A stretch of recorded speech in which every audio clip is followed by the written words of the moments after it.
Assalamualaikum and a very good day to everyone. Firstly, I would like to welcome all of you to the webinar of Islamic versus conventional wealth management instruments. My name is AZIZUL HAKIM bin ZULKIFLI.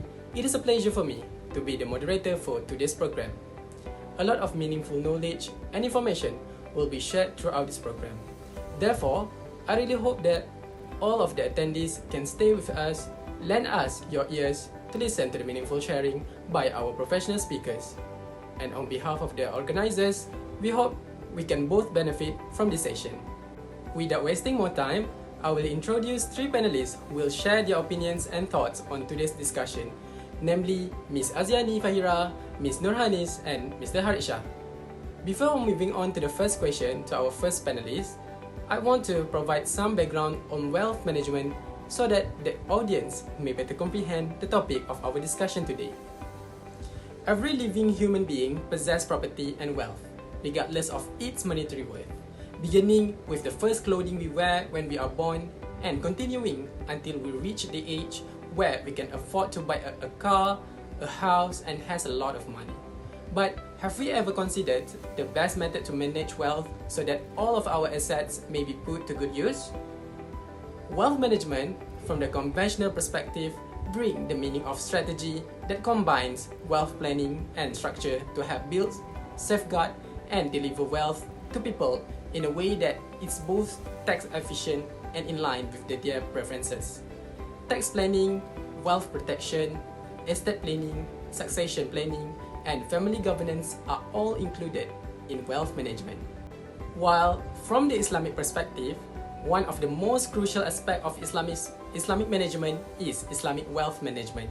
Islamic wealth management is the management of wealth utilizing Islamic instruments like hibah, zakat, and alms, which is sedekah. Islamic wealth management phase also has similarities as conventional, where it also contains the same aspects such as wealth generation, wealth accumulation, wealth protection, and wealth distribution. It was reported in news and also media on the issues of wealth management where the properties or assets are not being utilized efficiently and remain uncirculated. This is because there are still ignorant people who prefer to be silent on this matter, and thus, the wealth that can be used to improve the life of other people are not being distributed fairly to the needy. In this webinar, we will only focus on the two main branches of wealth management, namely wealth accumulation and wealth protection. Without wasting more time, so the first question for this webinar will be addressed to Ms. Azyani. Ms. Azyani, in your opinion, can you explain more on wealth accumulation, and is there any differences between Islamic and conventional wealth accumulation? Thank you, Mr. Hakim, for the question. First of all, Assalamualaikum and a very good day to everyone. My name is Azyani Fahira. First of all, I would like to explain about wealth accumulation. So, what is actually wealth accumulation? Wealth accumulation is one of the Islamic wealth management instruments. Furthermore, Islamic wealth accumulation is the enhancement of wealth by generating returns via Islamic investment and instruments such as Islamic equities, suku or Islamic bonds, as well as Islamic funds. In this discussion, I will only focus on investments, it is one of the example of wealth accumulation. So, after knowing the meaning of wealth accumulation, now we can continue by knowing what is actually Islamic investment. Islamic investing is grounded in Islamic finance principles, which aim to meet investors' financial needs with integrity and in a manner that is fair, trustworthy, and honest, and ensure a more equitable wealth distribution. Islamic investing is beginning to be seen not only as a religiously guided investment, but also as an ethical form of investing that promotes real economic activities that are socially desirable. Islamic investment is a way of investing following the Sharia law or in Islamic law. Sharia is a divine law which governs the practical aspect of Muslims' daily life. In commerce, it can determine business style and indicates a desire to comply with halal or lawful and ethical investing.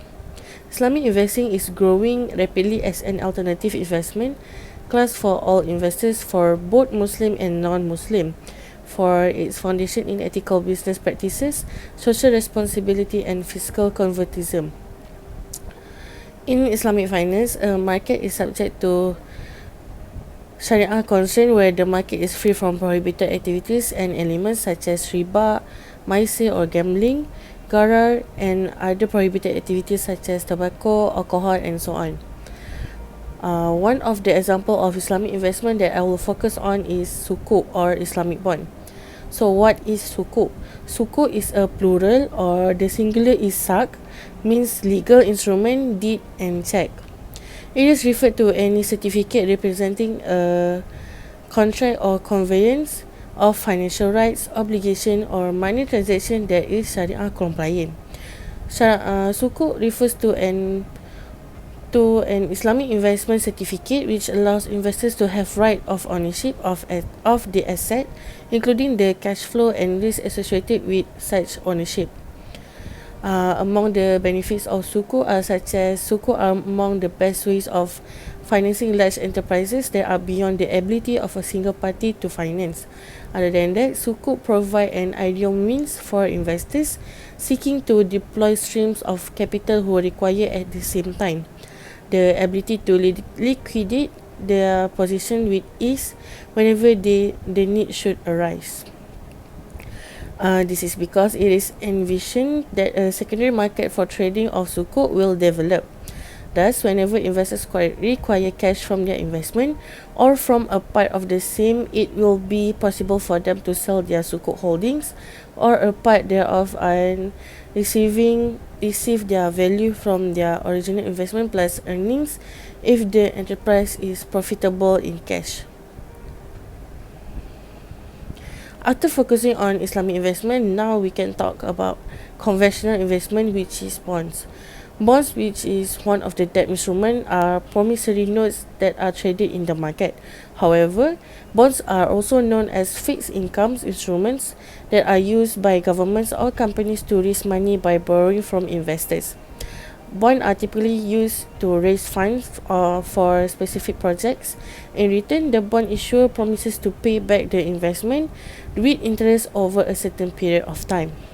After knowing the meaning and the example of both Islamic and conventional investment, we can see the differences between the both investment.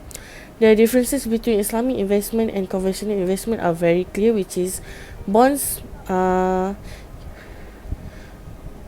and sukuk can increase in value. Which is sukuk can increase in value when the asset increase in value.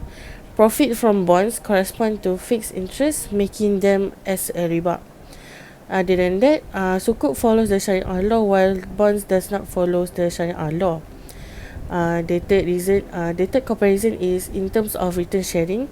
Bond returns are termed as coupon. Bondholders' returns can be ascertained and they receive regularly scheduled and often fixed rate interest payment for the life of the bond regardless of issuer's loss or gain, while sukuk returns are termed as dividend and will depend on the underlying Sharia contract use. Sukuk holders receive a share of profits from the underlying asset and accept a share of any loss incurred.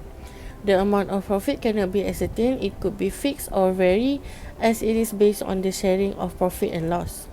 The last comparison between sukuk and bonds is by the capital guarantee, where bonds principal amount is guaranteed upon and payable upon maturity date. However, sukuk, the capital is not guaranteed for sukuk holders. Upon maturity, sukuk is valued based on the market value, a pre-arranged figure agreed upon the two parties or a fair value. I think that is all from me. Thank you. Thank you, Ms. Azyani, for such a wonderful explanation. Now, for Ms. Hanis. Ms. Hanis, can you elaborate more on the topic of wealth protection and its instrument? Thank you, Moderator Mr. Hakim. So before I go in deep about the instrument under the wealth protection, which is takaful, I would like to give a little bit explanation about wealth protection itself. Under the realm of Islamic wealth management, wealth protection has a major role to play in this overall process. wealth creation, wealth enhancement, and wealth distribution, which serve to protect existing prosperity, are duly encouraged by Islam. The hadith narrated by Anas ibn Malik. One day, Prophet Muhammad SAW noticed a Bedouin leaving his camel without tying it, and he asked the Bedouin, "Why do you not tie down your camel?" Then the Bedouin answered, "I put my trust in Allah." The Prophet Muhammad SAW then said, "Tie your camel first, and then put your trust in Allah." So the key lesson highlighted in this event is how the concept of tawakal, trust in Allah, has to be practiced in its most real sense. It simply means that complete reliance on Allah is encouraged after all the event efforts have been put in to ensure the objective or targets are achieved. The hadith does not only illustrate how a Muslim should deal with his fate, but it also instructs us to manage the risk of calamities and losses. This is the concept of wealth protection, for us to give our efforts to protect our own wealth. In this space, we shall be highlighting takaful and its benefits in fulfilling the objective of Sharia or Mahasid al-Sharia. Takaful emerged as an alternative to insurance. It is well known that insurance has grown at a faster pace compared to takaful in terms of global market and acceptance. Takaful operators or companies have been established to cater to demands for takaful products and services by Muslim communities who look for alternative protection based on Sharia requirements. There are various plans offered by takaful operators in ensuring that products and services remain competitive in the market, as well as the conventional insurance. Wealth preservation using takaful aims to safeguard wealth against financial risks and threats, protect assets and physical property against unpredictable occurrence and potential loss. It also protects personal health and energy against hardship from illness, prolonged sickness, injury or disability or death. Basically, takaful ensures wealth protection and social security. After all, a proper wealth and social security plan leads to justice and enjoys the mutual support of society, ensuring it is aligned with the objective of the Sharia. Nowadays, takaful products are designed with exciting rider selection rather than being traditional in nature. Attached elements such as hibah, tabaruk, and waqaf, for example, can be embedded in the takaful plan. Subject to strict requirements such as being Sharia compliant and compatible with the Mahasid al-Sharia. Next is the differences between conventional insurance and takaful. Unlike conventional insurance, which is risk is transferred from the insured to the insurer, the takaful insurance is the mutual risk that is shared amongst the participants. Takaful operations are based upon the principles of mutuality, whereby each participant makes a donation to a takaful fund. In the event of its loss, the participant will receive the amount of its claim. All investments managed by the takaful operator are made in accordance to the Sharia law. These funds are managed by the takaful operator on behalf of the participants, which will be beneficial to the participants. On top of that, unlike conventional insurance, the participant retain an ownership interest in the takaful fund. Contributions from the participant are later invested into a halal or Sharia compliant funds to derive the investment income. In the end of the fund generates a surplus. It is then shared among the participants, and in some cases with the takaful operator, this will create a win-win situation to all participants. The takaful operator will also have a Sharia advisory board who will monitor the activities of the operation in order to ensure that it is Sharia compliant. This involves consideration of all aspects of the operation. Takaful and conventional insurance companies share the same objective, which is to provide protection to us, to our loved ones, and to our valuable possessions. The takaful company also involved will only be managing the fund on behalf of the participant as a representative and will charge on a wakalah fee. The tabaruk fund will never be placed into any businesses that is involved in riba earnings, haram or maisir activities. Overall, in conclusion, I can say that the existence of takaful, the instrument of wealth protections, fulfills the objective of the Sharia through its underlying principle of mutual cooperation and unity. Participating in a takaful plan, depending on our needs, contributes to effective wealth management for both the short and long term. I think that's all for me. Thank you. You can continue with the next question. Thanks a lot, Ms. Hanis, for a very concise and helpful explanation. Moving on to the last question, which I will ask to Mr. Harith. Mr. Harith, could you explain the importance of the parts of the wealth management in Islam? Okay, thank you, moderator, for the interesting questions. Okay, firstly, my name is Muhammad Harith bin Azran, and regarding our topic today, I have been asked about the importance of the wealth management in Islam. Okay, so when we talk about wealth management, there will be questions about this topic, like how this wealth management is important to us. Could we just gain the wealth more and more, and why we must manage it properly? Okay, first, wealth management can be distributed into 4 parts, that is wealth generation or creation, wealth accumulation, wealth protection, and wealth distribution. And each of these parts have its own importance to us. So first, the importance of wealth creation is that we should know the proper way to generate wealth. Wealth could be produced by many ways, including good or bad ways. But we as Muslims must always gain wealth in good ways and the halal way. Next, beside the generating the wealth, we should know about the purification of the wealth that been taught in Islam. Zakat is one of the examples of the purification of wealth in Islam. So, zakat will be charged for someone who has passed the nas and haul, and its functions as a purification of the wealth. Next is the wealth accumulation. So, after the generate, we must accumulate the wealth, right? The accumulation of wealth is important for us in the future. That is, for example, for our retirement. To be accumulate the wealth efficiently in the young days will help us in our old days. For example, if we manage our debt efficiently now, so the debt should not be the obstacles when we retire, because it can be settled before our retirement. Okay, the next point is the wealth protection. So wealth protection is important because we could not guarantee our future, right? Hence, we should have the protection if anything happen to us. Okay, so takaful can be considered as the best strategy to safeguard our wealth after it has been created and accumulated. Takaful is an Islamic protection, and the concept is to share the burden with others. Okay, for example, if the husband is killed in an accident, the wife will be granted the hibah by the takaful company, which will assist her in continuing her life.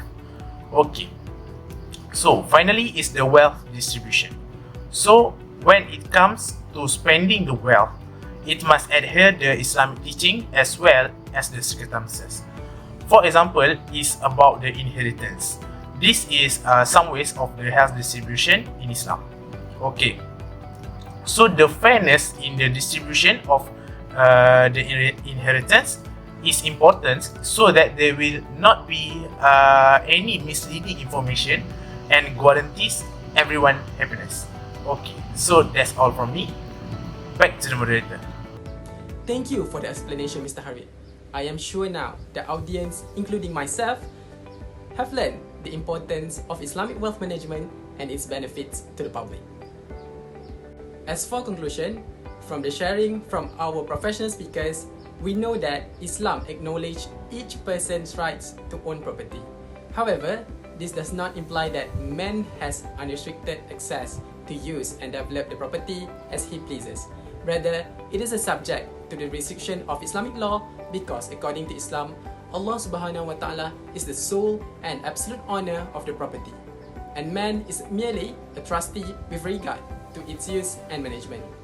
Islam bans the acts of freezing one's property and strongly urges its adherents to work hard to invest in and grow it. In order to permit the growth of property and the broad use of it at all levels of society, it must continually be circulating and moving energetically in many spheres of life. As a Muslim, we must first acquire the sciences relating to muamalat, planning and process to develop property health in accordance with Islamic norms before planning and developing own property. Therefore, it is crucial that Muslims do not deviate from the requirements and constraints of Islamic law in the zeal for planning and developing real estate. Muslims are ordered to labor hard in order to gain and own property, because property is one of the wasilah for humans to achieve Allah Subhanahu wa Ta'ala pleasure in this world and the hereafter.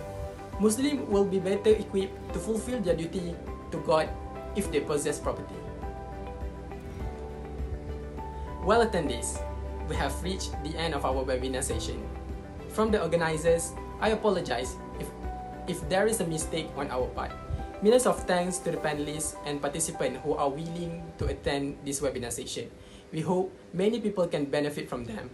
I am AZIZUL HAKIM, your moderator today. May we be given the opportunity to meet in the future. #Future Islamic Business Leaders. Assalamualaikum.